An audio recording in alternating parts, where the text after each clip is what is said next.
if we are what we think, then if we're not thinking, then what are we?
Windy Hill Open Space Preserve.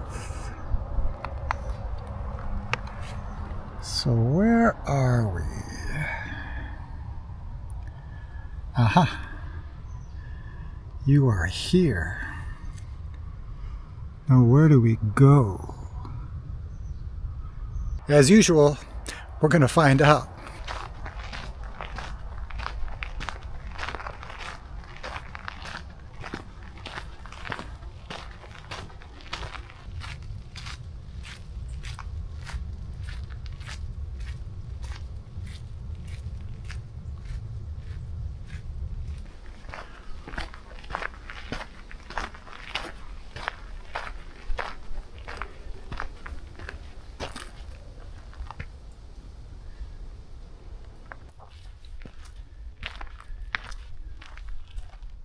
very good.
It's a beautiful day to be out in nature. I'm very grateful to be here today. A few days ago, my son was in the kitchen and he opened the door to the refrigerator looking for milk. And he was just staring into the refrigerator for a couple of minutes. And I said, Miles, what are you doing? Miles said, we don't have any milk. And I said, oh, yes, we do. You need to look. And he said, I am looking. I'm telling you, we don't have any milk. So I walked over to the refrigerator, looked in, picked up some milk, and then showed it to him.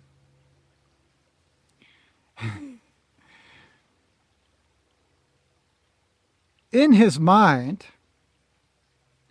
he was looking for this milk that we usually buy. Now, usually we buy these gallon-size containers of milk. We ran out of that, so I ended up buying a half-gallon, which was in a different container. So in his mind,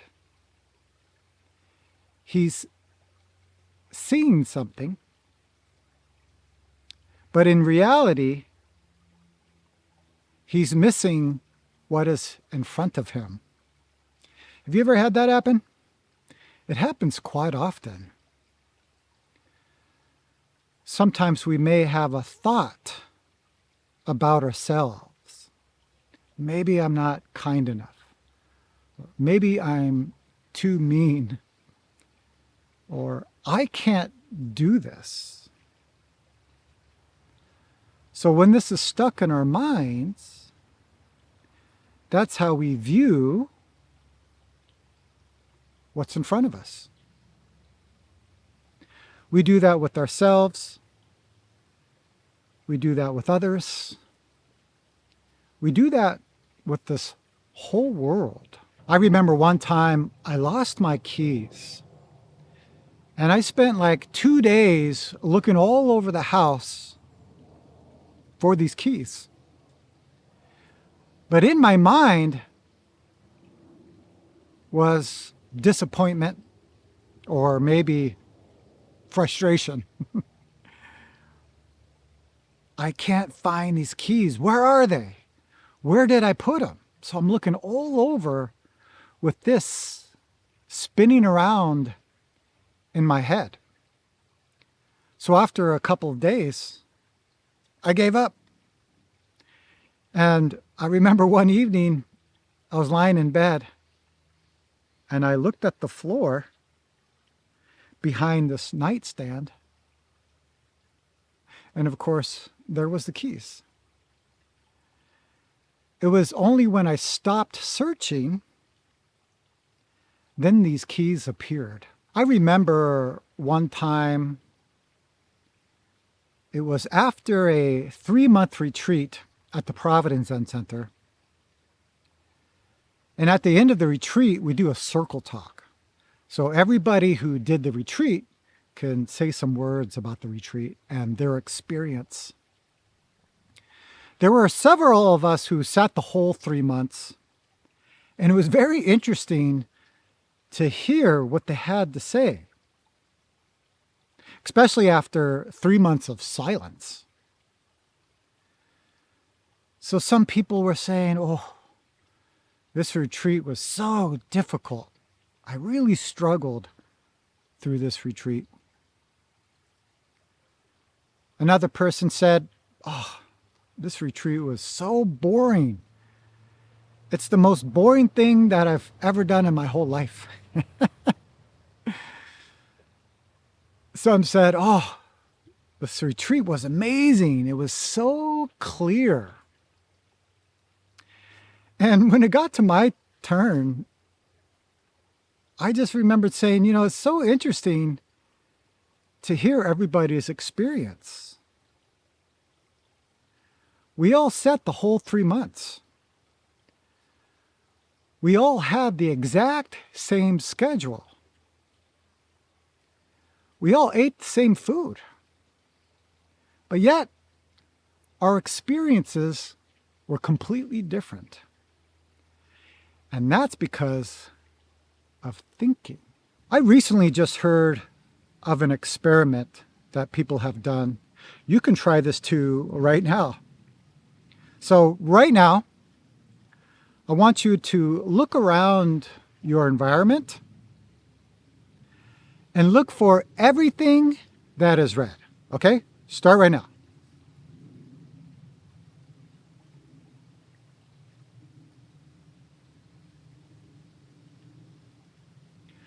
Okay, close your eyes. Now, as you're closing your eyes, I want you to tell me everything in your environment that is blue. It's a very interesting experiment, right? Yeah, we didn't see anything that was blue. Why? Because we were looking for something else. So we're all looking for something else. Maybe it's happiness. Maybe it's wealth. Maybe we want this ideal job or an ideal relationship. Maybe we're looking for enlightenment. And kind of like the experience my son had, when we're looking for something in our mind, then we miss out what is in front of us. The Buddha had a teaching. We are what we think. All that we are arises with our thoughts. With our thoughts, we make this world. Some of you might have heard that teaching. But I would like to invite you to look at this with a different approach. If we are what we think, then if we are not thinking, then what are we? Now, this is not a question to be intellectualized, because that's just going to create confusion, frustration.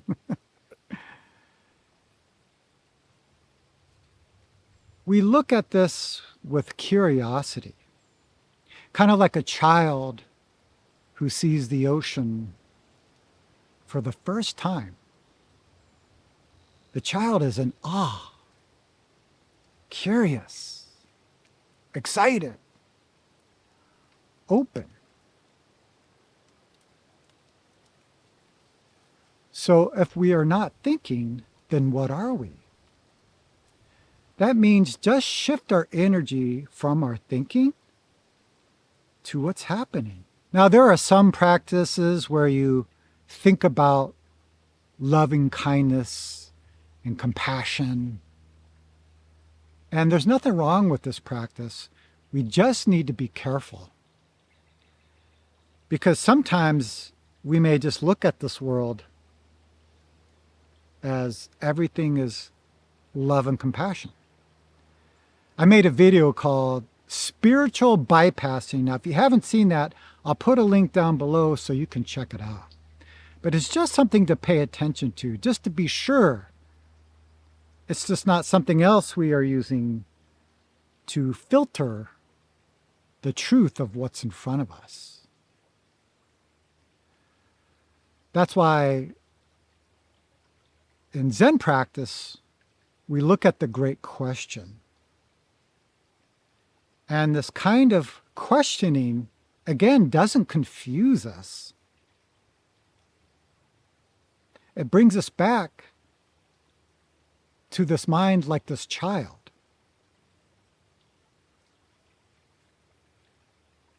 Of wonder, excitement, curiosity.